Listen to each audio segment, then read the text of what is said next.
Volio bih pozdraviti moju Hrvatsku. Imamo svoju Hrvatsku. Ovaj svijet nije u našim rukama, on je u Božjim rukama. Novinari su ih pitali ko je Isus Krist. A crkva je i ljudska i Božja. Vi ste novinari, vi istražujete. Isus Krist je istina. Argumenti. Istina, srce svake vijesti.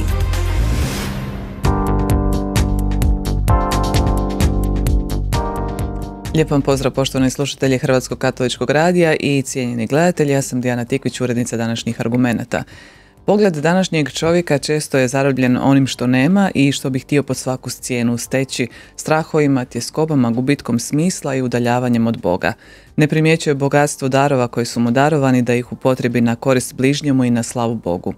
No, taj se pogled može izoštriti kroz lekciju divinu, božansko ili sveto čitanje, molitvu i razmatranje svetoga pisma, koje se kroz stoljeća pokazalo neizostavnim u duhovnom rastu i jačanju vjernika. Onoga tko čita sveto pismo i nad njime moli i razmatra, Gospodin mijenja, jača i oslobađa. Što je lekcija divina, kako ga započeti, koji su njegovi plodovi, izazovi i ljepote, o tome razgovaramo u emisiji Argumenti, a naši su gosti Pavlin Framate Kolak, Isusovac pater Boris Jozić i karmeličanin otac Marko Maglić. Hvala Isus i Marija i dobrodošli. Uvijek je, još vas bolje našli. Vama, poštovani slušatelji, informacija možete nam se javljati SMS-om na 099 460 9988, na Facebook stranici Hrvatskog katoličkog radija pratiti prijenos uživo, ostavljati svoje komentare, postavljati pitanje. Evo najprije za sve one framate koji prvi put čuju ovaj pojam lekciju divina, premda sam rekla da je to božansko ili sveto čitanje, ajmo definirati što to uistinu jest. Radi se o jednom tradicionalnom monastičkom načinu pristupa Svetom pismu koji s jedne strane donosi velike plodove i zato se u njega ide, međutim zahtjeva jednu cijelu usmjerenost života prema tome. Znači, postoje danas različiti oblici i različite tradicije, ali glavne su 4 točke u čitanju. Znači, prva je lekcija, znači samo čitanje, zatim ide meditacija gdje to malo se produbljuje to što se pročitalo, kako bi se došlo do krika molitve u oraciju i prebivanju u blizini Božjoj kroz kontemplaciju. Sad znam ja automatski da to svim našim slušateljima sada čudno zvuči, nadam se da ćemo tokom emisije to malo i pojasniti, ali stvar je u tome da se kroz te 4 točke jedan monah ili redovnik ili kogod se već pristupa Božjoj riječi želi suobličiti Božjoj riječi, jer oni su uvijek vjerovali, crkveni oci, da Božja riječ će ti progovoriti ako si na njezinoj razini, ako si sličan, ako smo kao dva prijatelja koja se nađu na istoj valnoj duljini, da će ti onda progovoriti i da ćeš onda doživjeti. Jer za njih je Sveto pismo nije nikad bila samo knjiga, nego živi Bog. Živi Bog kojeg ja moram naučiti slušati. Sad on nam govori na različitim razinama. Mi ćemo uistinu govoriti o tim 4 točkama. Pater Borise, prije no što krenemo u detalje o lekciju divina, Framate je spominjao redovnike i monahe. Je li lekcija divina namijenjen samo Bogu posvećenim osobama, svećenicima, ili i svima onima koji žele produbiti svoju vjeru? Lekcija divina je posvećena onima koji žele slušati riječ Božju. I to je to, oni koji traže Boga. Znači, u smislu, ako ja želim pronaći Boga, onda mu trebam dopustiti da mi progovori. Jer ono što je najljepše u stvari već u Svetom pismu nam govori da on prvi traži nas, da je on nas prvi ljubio. A ako je to istina, ako ja to zaista vjerujem, onda ja trebam osluškivati, onda ja trebam tražiti njega. A jedna od metoda kako se od toga dolazi upravo lekcija divina. Jedna od najljepših i najstarijih u crkvi i tako dalje je upravo lekcija divina. Tako da za svakog čovjeka na ovome svijetu koji želi slušati Boga, koji ga želi tražiti, je lekcija divina. Znači, Marko, je li potrebno neko predznanje, teološko znanje da bismo mogli to odraditi kako treba? Pa nije potrebno neko teološko znanje jer nemaju svi mogućnost ni poticaj da završe teološki fakultet da bi dublje poznavali Sveto pismo, možda određenu povijest, kontekst u kojem je nastala Božja riječ i određene knjige Svetoga pisma, nego zapravo samo otvorenost duha, uma i srca Bogu da nam on progovori po svojoj riječi, bez obzira bio ja doktor znanosti ili neki neuki seljak. Jedino zapravo što je važno jest upravo otvoreno srce, evo, za Božje djelovanje u meni. Ali činjenica je da Duh Sveti zapravo progovara kad mu, kao što vi kažete, otvorimo srce i da ponekad možda puno dublju mudrost čujemo iz usta nekih koji nisu studirali Sveto pismo nego možda od nekih učenjaka. Pa da, to je istina. Evo, to su nama često puta znali govoriti. Možda će se prije spasiti jedna pobožnija baka koja ne zna nego izmoli Oče naš, Zdravo Mariju i slava Ocu, nego možda neki profesor, doktor koji je doktorirao Sveto pismo, kojega ima u malome prstu. Evo, tu je jedan doktor Svetog pisma, ali evo, važno je zapravo naše srce. Evo, što mi činimo da dademo Bogu, na koji način se otvaramo Bogu, da Bog može onda djelovati kasnije u nama. Samo kratko, Framate, znanje ponekad zna biti i kamen spoticanja. S jedne strane da kako otvara vidike do kojih možda obični laici neće nikada doći, ali zna biti i kamen spoticanja. Sam Sveti Pavao je rekao da znanje nadima i napuhuje čovjeka, a ljubav ima tendenciju da služi. Ako se to znanje kao dobro oruđe iskoristi po nadahnuću Duha Svetoga, onda je jedno vrlo moćno oruđe i oružje u borbi za ono dobro, za slobodu, za ljubav. Međutim, naravno, kao i svako drugo oruđe, može biti krivo iskorišteno. Sudjelujete u projektu Pod smokom, naši slušatelji i čitatelji portala Hrvatske katoličke mreže vas jako dobro znaju, poznaju i prate. Imali ste jedan serijal baš o Lectio Divina. Što vam se čini, kakav je odjek među ljudima, kakve su povratne reakcije? Žele li ljudi naučiti, žele li se upustiti u tu avanturu? Pa odjek je vrlo dobar. Evo, trenutno ide to svake srijede.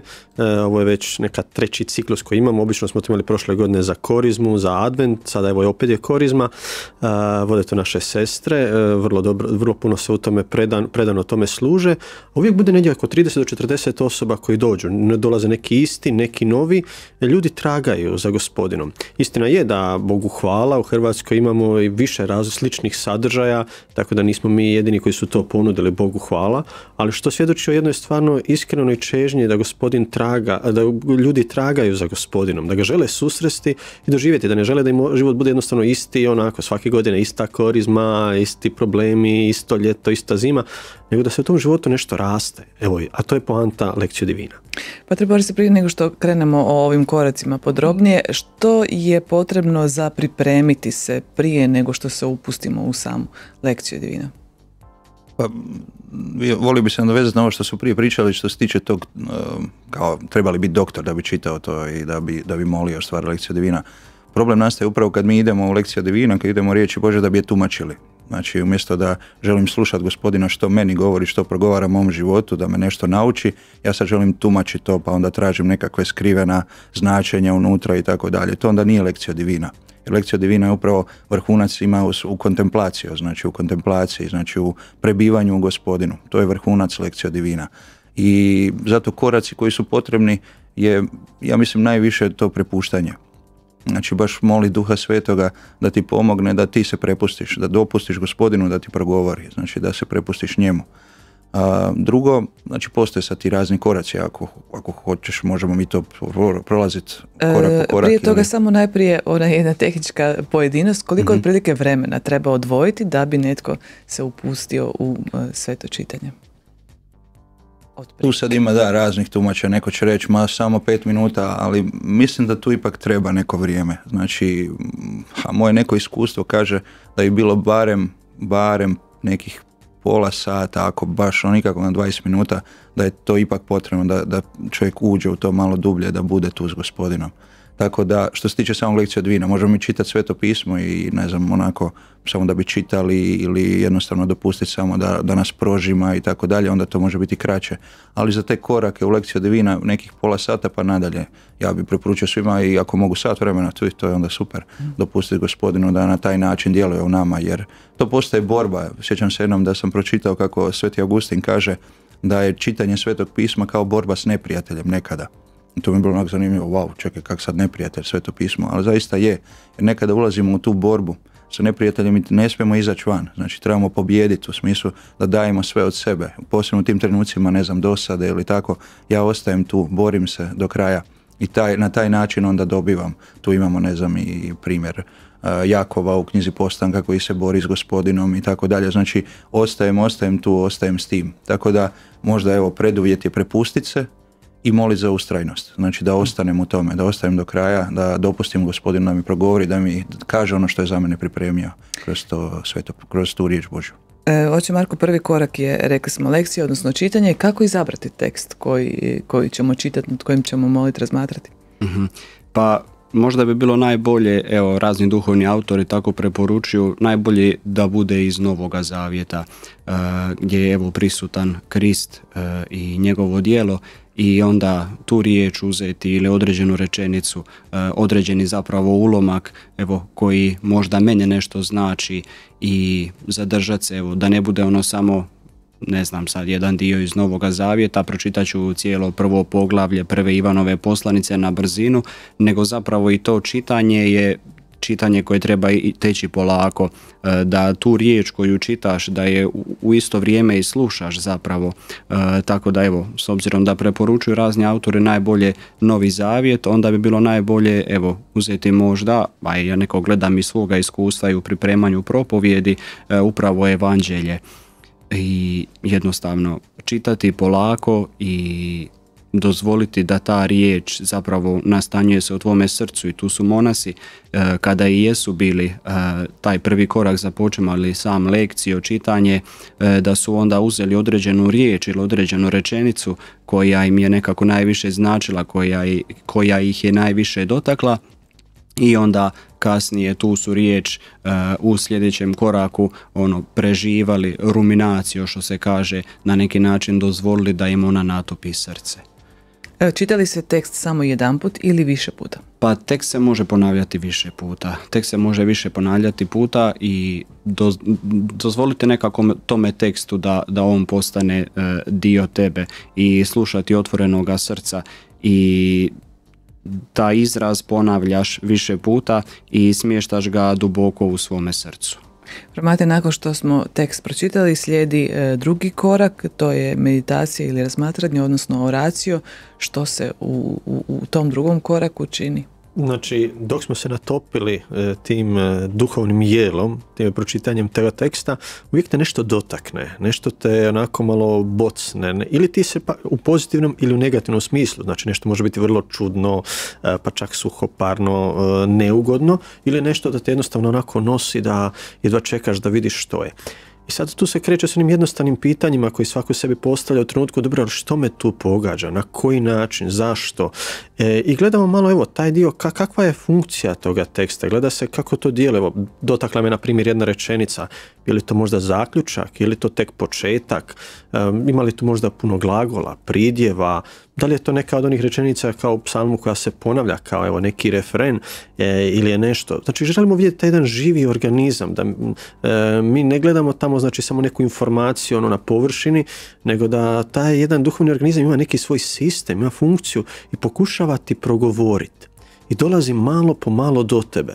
I to je taj dio meditacije, to je jedno, ajmo reći, promišljanje. Gledam cijeli taj i ulazim malo iza površine, idem ispod kože vidjeti što se tu nalazi.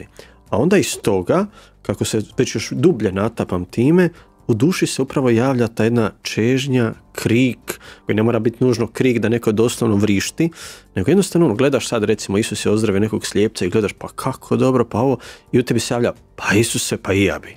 Pa i ja bih htio evo tebe dotaknuti, i ja bih htio.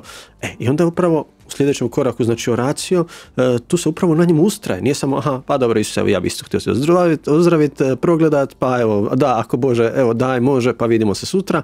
Nego ostajem u tome, ne, molit ću, vikaću, gledam na koji način mogu taj krik prevesti u život, da moj život bude jedan krik Gospodinu, ne samo u pola sata sam eto rekao, Bože, ozdravi me, a onda preko dana nit ga vidio, nit ga čuo, nego upravo su to monasi i zato i govorili, ovo što smo malo prije spominjali, to čitanje nije samo čitanje od tih pola sata, ili koliko već je, nego i tokom dana se vraćam na taj tekst, prisjećam se, jer on neprestano sije. On neprestano daje i nikad ne možemo podcijeniti ni onaj najmanji trenutak, jer nikad ne znaš kada će ti Gospodin dati. jedan konkretan primjer. Znam da jednom sam se mučio s nekim tekstom, pokušavao sam ga da meni progovori i pripremaš i propovedi sve i ništa, ideš, imaš neke ideje i dolazim, propovjedam i kad sam na propovedi rekao amen i krenuo prema svijetu, tad mi je sinulo, rekao joj, šta mi nisi prije progovorio, ili još bolje, zašto nisam prije bio tako otvoren da ga čujem, da ga razumijem, ali ostalo je za sljedeći put. Bog daje onda kad želi. Padre Boris, ovaj treći korak oraciju, najprije kako znati da je završilo vrijeme razmatranja, odnosno razmatranja, meditacije, razmišljanja nad ovim tekstom i da sad smijemo prijeći na treći korak? Na četvrti misliš? Na treći, na oraciju, molitvu. A nakon meditacije na oraciju. Kako znamo? Pa mislim da tu jednostavno samo srce ima potrebu, poželi moliti. Oracija znači moliti, znači poželi izgovoriti nešto Gospodinu. Mislim, trebamo jednu stvar isto shvatiti, znači ti koraci, ta 4 koraka se izmjenjuju. Znači nije to da sad moraš, sad sam obavio ovo, pa sad idem na meditaciju, pa sad ću na oraciju, a onda će doći kontemplacija. Ne, kontemplacija recimo baš dar. Znači ja ne mogu kontemplaciju živjeti samo tako, ja ću sad kontemplirati. Ne, nego to je dar, ja onda prebivam. A oraciju je kad se ta čežnja javi u srcu, da izgovorim tu molitvu, da ju kažem Gospodinu, onda ju kažem. Ali može se dogoditi da kad ju iskažem, da me Gospodin opet vrati nazad u meditaciju, da mi pokaže nešto drugo, da otvori neki novi vidik, i onda ja ponovo ostajem s tim, to događa se taj ruminacija, kako je Marko rekao, preživam. Meni je recimo jedna jako lijepa slika, možda će sad biti smiješna, ali ne znam, ste ikad gledali kravu kako preživa, kad onako uzme onu travu i onako. A to je, meni to tako super, ja kad nju vidim, ja uživam, čovječe, ona onako, to je njoj je sve ravno na ovom svijetu, ona samo tome uživa. Upravo to. Samo trave daj i ona, ovo sad zvuči svakako da samo trave daj, ali to je toliko lijepo, upravo to je to, znači preživati tu riječ i onda kad završiš s tim, kad je gotovo to preživanje trave, onda kažeš wow, hvala ti i onda uzmeš ponovo. I tako, znači, to je, ono se kao da se preljeva iz jednog u drugo, znači to je, ne možeš, nema tu, ja mislim, barem evo, moje možda dečki bolje znaju od mene, ali nema tu neke stroge granice u tom smislu, nego kad se javi jedna čežnja u srcu da ja izgovorim tu molitvu, da počne oraciju, onda počne moliti. A ta molitva može biti i zahvaljivanja, ta molitva može biti i prošnja, a možda čak i zagovorna, negdje prepoznamo, negdje da za nekoga moramo prikazivati, moliti, zagovarati. Jasno, može se dogoditi da Gospodin kroz taj lekciju podari neku osobu da ti stavi na srce i onda prikažeš to za nju. Iako tu treba biti oprezan. Zašto? Zato što to može biti onda nekad i napast. U smislu, znači ja sam s tom riječju, Gospodin meni nešto želi progovoriti mome srcu, u tom trenutku jer ja dolazim pred njega, on meni progovara osobno i onda ja počnem razmišljati o mojoj baki kako ona, evo sad tamo peče pogaču i tako dalje. I onda sad ja trebam moliti za baku, ne trebam. Nego, da, trebam od trave na pogaču. Trebam se zadržati s tim. Sad, tu evo sad dolazimo opet do mog Svetog Ignacija na neki način, tu treba vidjeti kako nam ta misao dolazi. Znači, ako dolazi onako nekako grubo i tako samo leta unutra, onda najčešće nije od Gospodina. Ako dođe nježno, ako uđe unutra poput kapi koja pada na spužu, kaže Ignacije, onda je to vjerojatno od Gospodina i onda dopuštam tome da bude dio moje molitve. Ali ako je onako grubo, to je najčešće onda od zlog duha gdje želi prodrijeti u onu nježnost koju ja imam u tom odnosu s Gospodinom. I sad, oče Marko, ova 3 koraka još nekako smo i prakticirali u svom životu, ako i nismo znali da je to dio Lectio Divina. Međutim, ovaj 4. mi se čini nekako najzahtjevniji,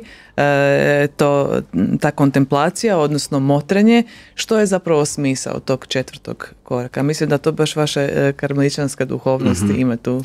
Najzahtjevniji, a možda najlakši. Kaže, požalio se mladi redovnik starome, kaže, oče, zašto je evanđelje tako teško?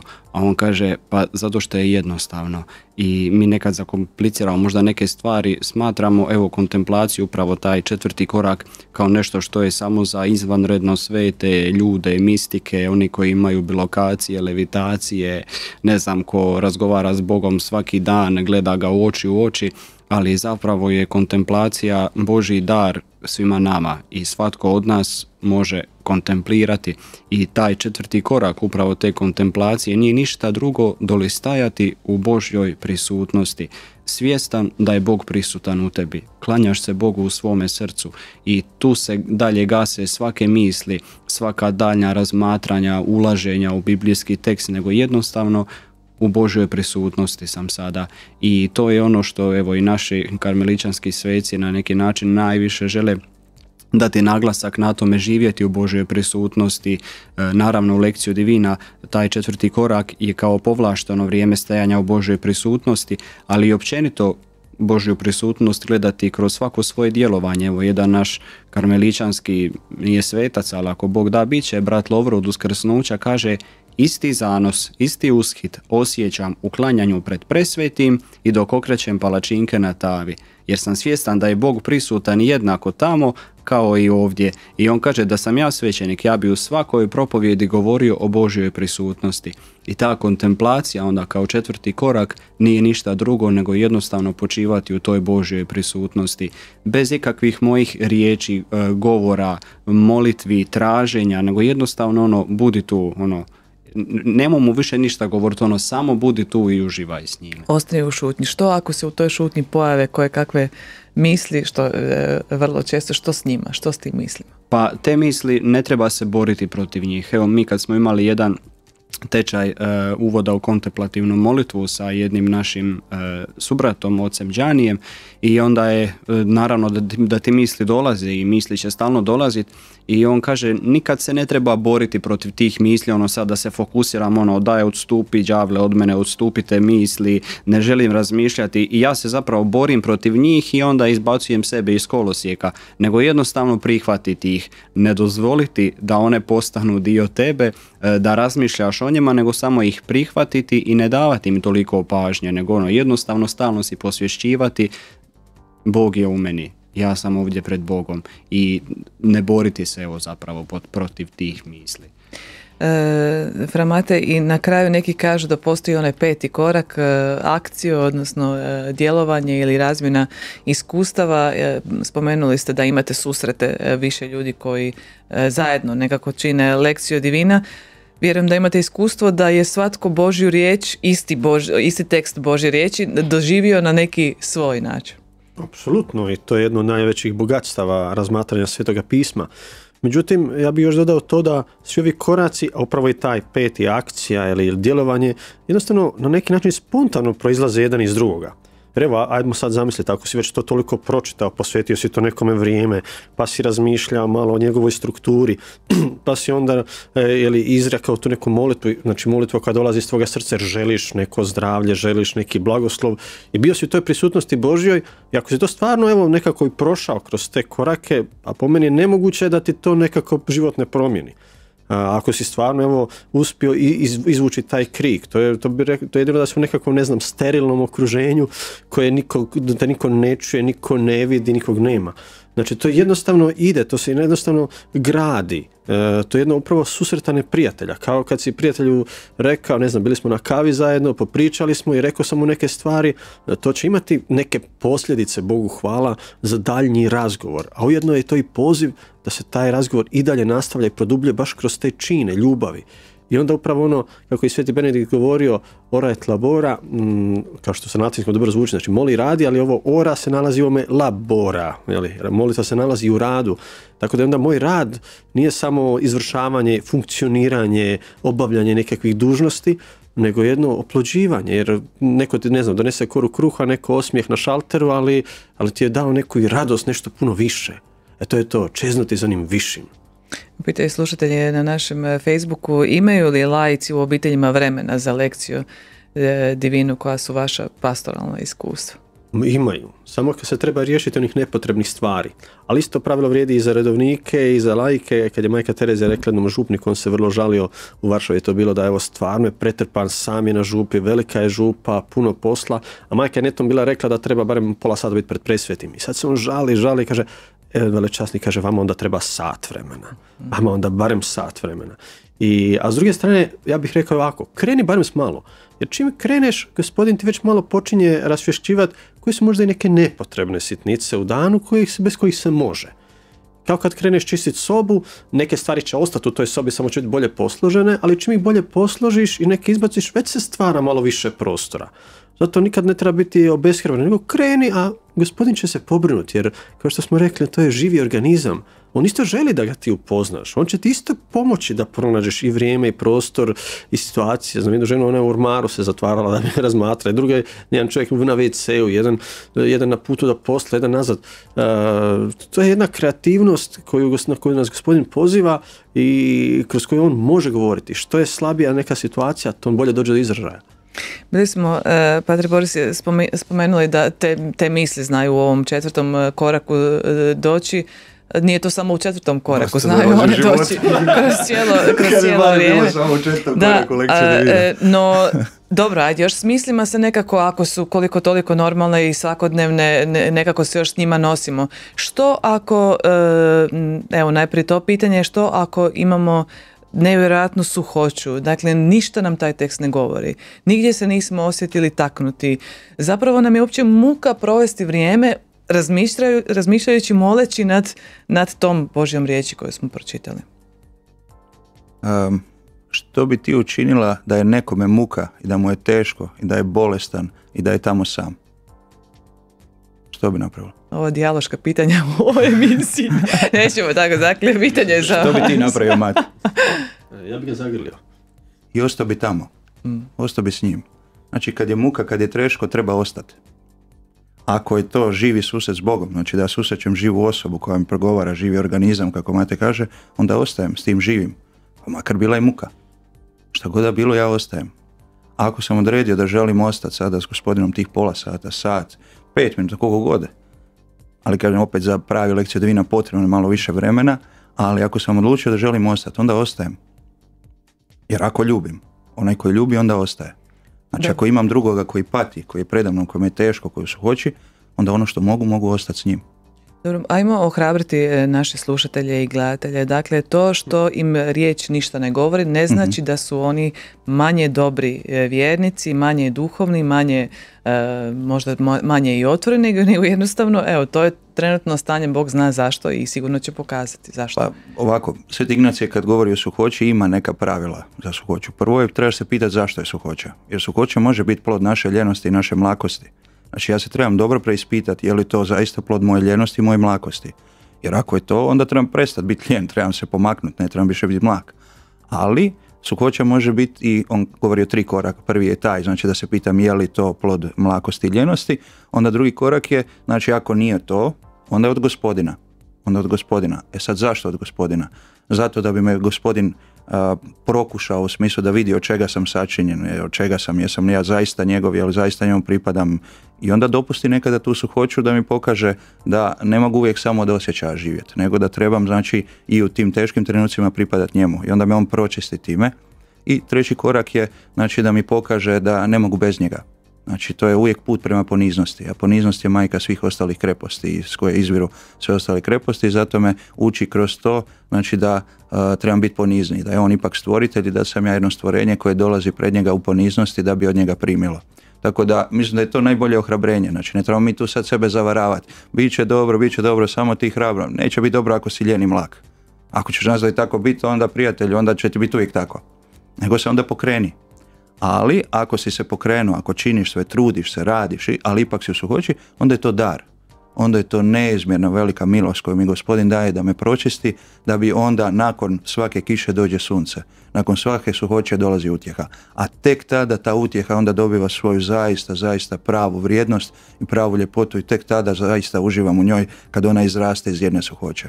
Jer kad bi samo bili utjesi cijelo vrijeme, šta bi onda to bilo? Mate uživa, on je stalno utjehi, ovo je super, sve u životu i tako dalje, onda ja mu dođem pa onda ja budem suhoća, da mu pomogne malo da shvati koliko mu je dobro utjesi.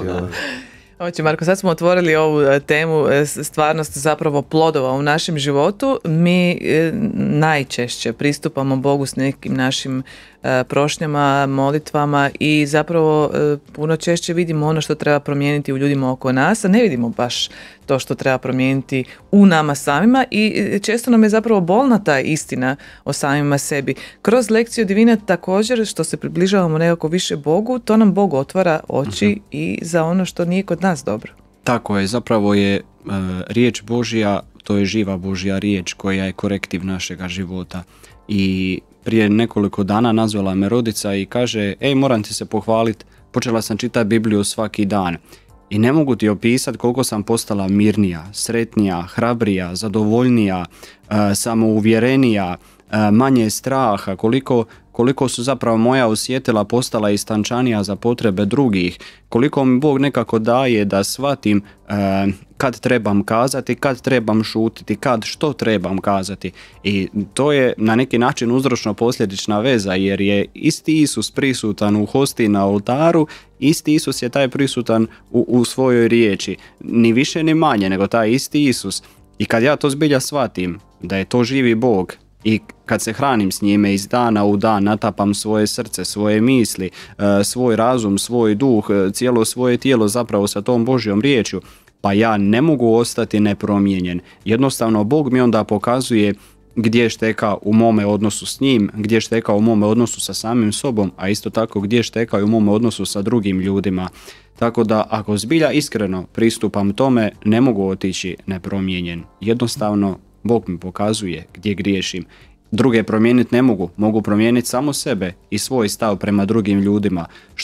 Što ih prije prihvatim, to će biti lakše, ma koliko bili teški. I upravo takvim ljudima koji su nam možda najteži bilo u našoj obitelji, zajednici, na radnome mjestu, takvima treba najviše ljubavi. To je ono što Isus kaže, ne dođoh zvati pravednike, nego grešnike na obraćenje. I prema takvim je ljudima koji su bili grešnici, najviše ljubavi, pažnje i milosrđa upravo i pokazivao. I na takav način ih je mijenjao. Mate, evo nekako zakoračili smo sad već u korizmu, to svakako može biti jedna od naknadnih korizmenih odluka da odlučimo više vremena provoditi sa Svetim pismom. Samo još jedno potpitanje vezano za ovo. Često dok možda razmatramo biblijski tekst vidimo nešto što trebamo reći nekome drugome. Evo baš sam sad razmatrao Božju riječ i u misao mi je došlo ono što ti trebam poručiti, kao da nekako nismo spremni prihvatiti, odnosno čuti ono što Bog poručuje za nas. Je li ono što doživimo u tom susretu s Božjim riječi nešto što trebamo onda dalje dijeliti i što zapravo nam Bog daje da bi bilo i za one oko nas? Jedan tu međukorak svega ovoga, pogotovo što je drag našim braći Isusovcima, se zove razlučivanje. I to je po meni možda jedno najveći dar koji nam Bog daje. U smislu, evo, recimo sad evo što smo spominjali da je neko krenuo u razmatranje u lekciju divina i bila je tu neka suhoća, pa ili čak je bilo nešto lijepo, ili je dobio neku poticaj, ili možda bilo predobro ili preloše ili bilo kako, to ti uvijek ostane. Kad se na to vratiš, ako si zapišeš neki osvrt i onda se vratiš nakon, mjesec, godinu na to, vidit ćeš to u jednom drugom svjetlu. Vidjet ćeš malo bolje što je tu Gospodin htio od svega toga. Ne znači da Gospodin možda nije htio malo više stvari. Meni je to evo klasičan jedan primjer Svetoga Franje, kad je po predaji on vidio Isusa, Isus mu govori: Franjo, obnovi moju crkvu, naravno prvo čekić, ljestve, idemo obnoviti kapelicu. Onda kasnije Franjo, kažu evo naši fratri, shvatio da je Gospodin htio malo više, malo jedne dublje obnove. Sigurno da je u prvom jednom trenutku krenuo i započeo ono što je mogao. Primijeniti na sebe, primijeniti na druge, ali onda to uvijek nekako sazrijeva. Nikad to nije završilo to razmatranje. Koliko puta mi se dogodilo da razmišljaš neki tekst konkretno i sad baš ili pripremaš ga za neku propoved, za neku katehezu, za nešto i dobro, pripremiš, odradiš, a onda tek nakon par dana te nekako sine, dođe ti, sjedne ti to sve na to svoje. Što se tiče govora drugima, pozvani smo dijeliti ono što imamo u sebi, ali kao što je Boris rekao, ne smijemo ući s tim ciljem. Ja ne ulazim tu u Sveto pismo, sad će to biti nekakva, ajmo reći, batina ili nekakav kolač koji ja radim za druge. Da, bit će, ali kroz mene. Jer ja mogu dati drugome samo ono što sam ja, ajmo tako reći, prožvakao. I kad se govori upravo o Svetom pismu, kaže se, onda jedan naš profesor je govorio na Biblikumu, kaže, pa nemoj drugima ponudi plod tvoga rada, a ne znoj. Tako da svašta tu ima u toj lekciji divina, u tom tvom doživljaju ima, ali daj drugome, ali proberi ono najbolje. Proberi ono najbolje za drugoga, možda onu jednu mrvicu, onu jednu lijepu, toplu riječ i daćeš drugome iskustvo. I zato je to predivno i monasi, jest da svako za sebe čita, ili možda se zajednički čita, ali svako razmašljaš na svoj način, sa svojim mislima se boriš, ali su čitali zajedno. Zajedno da se obogaćuju, da zajednica raste. Sve to pismo, Božja riječ, ona spaja, izgrađuje zajednicu, ona oživljava taj duh, daje to poslanje. I na kraju krajeva, mi kršćani nismo neka karitativna zajednica, pa sada mi smo tobože odgovorni da se sve sredi. Da, je, ali da kroz to čovjek doživi Gospodina Boga. Pater Boris, kad govorimo o učestalosti svetog čitanja i božanskog čitanja Lekcije divina, koliko bi to trebalo biti često da bi bilo na neki način plodonosno? To su vam sve konkretna pitanja koja zanimaju nekoga ko se želi sada upustiti. Konkretna pitanja su meni uvijek odlična. Znači, uzmeš čašu, natočiš je do pola i onda to malo popiješ, onda popiješ malo i onda kad to napraviš, onda kreni radit. Znači, nema tu nikakve sad točno šta ćeš napraviti, kako ćeš napraviti. Imamo ove korake i koliko je potrebno. Koliko ti je potrebno da više sličiš Kristu. Jer to je cilj. Znači, ako ja želim kao kršćanin i trebam sličiti Kristu, onda onoliko koliko želim sličiti Kristu, toliko ću više preživati u toj njegovoj riječi, njega upoznavati kroz tu riječ, dopustati mu da on sve više živi u meni.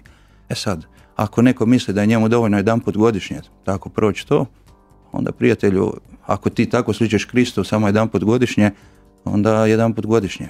Ali ja mislim da nećeš baš previše sličiti na njega ako ćeš jedanput godišnje.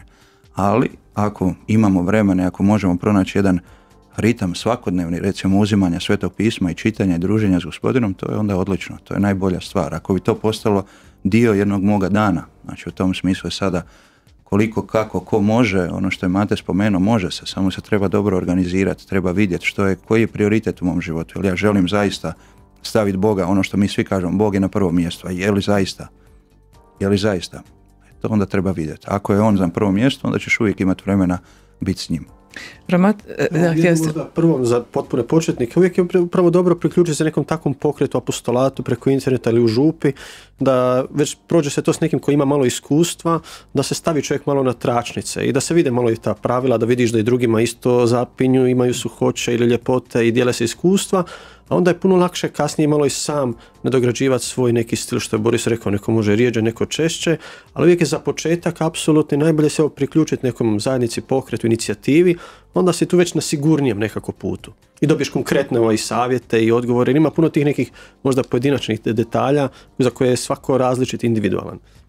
Možda nismo dovoljno naglasili zašto je važno vodstvo Duha Svetoga u cijelom tom procesu čitanja i razmatranja i molitve Svetome pismu.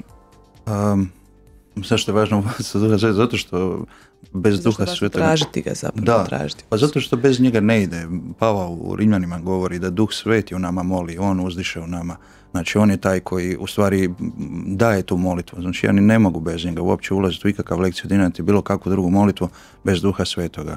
Znači jer samo moje, kažemo, u vjerovanju uvijek da je on životvorac.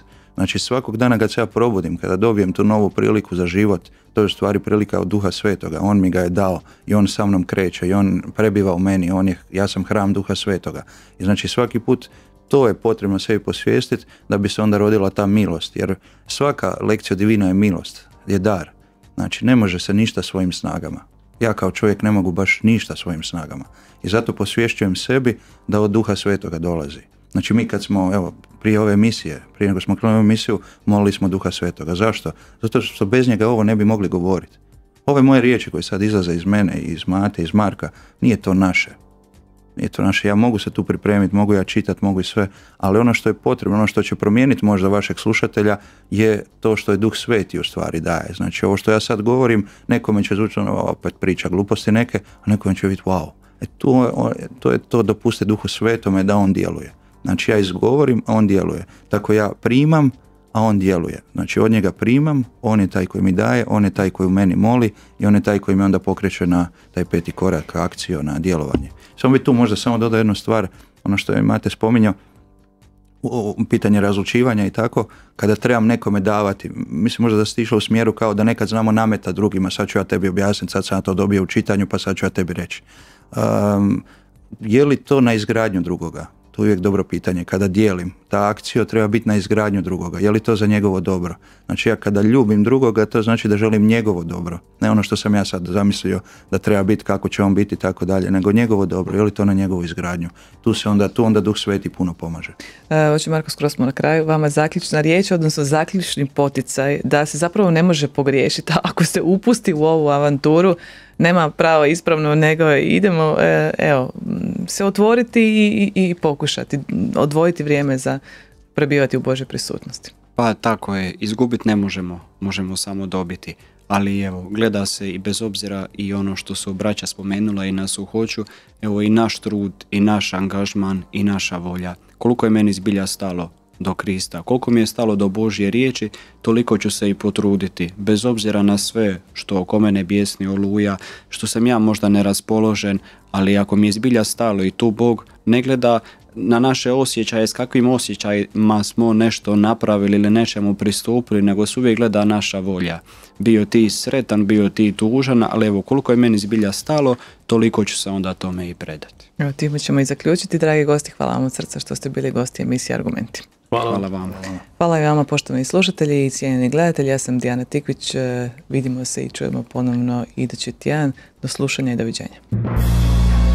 Volio bih pozdraviti moju Hrvatsku. Imamo svoju Hrvatsku. Ovaj svijet nije u našim rukama, on je u Božjim rukama. Novinari su ih pitali ko je Isus Krist. A crkva je i ljudska i božanska. Vi ste novinari, vi istražujete. Isus Krist je istina. Argumenti. Istina, srce svake vijesti.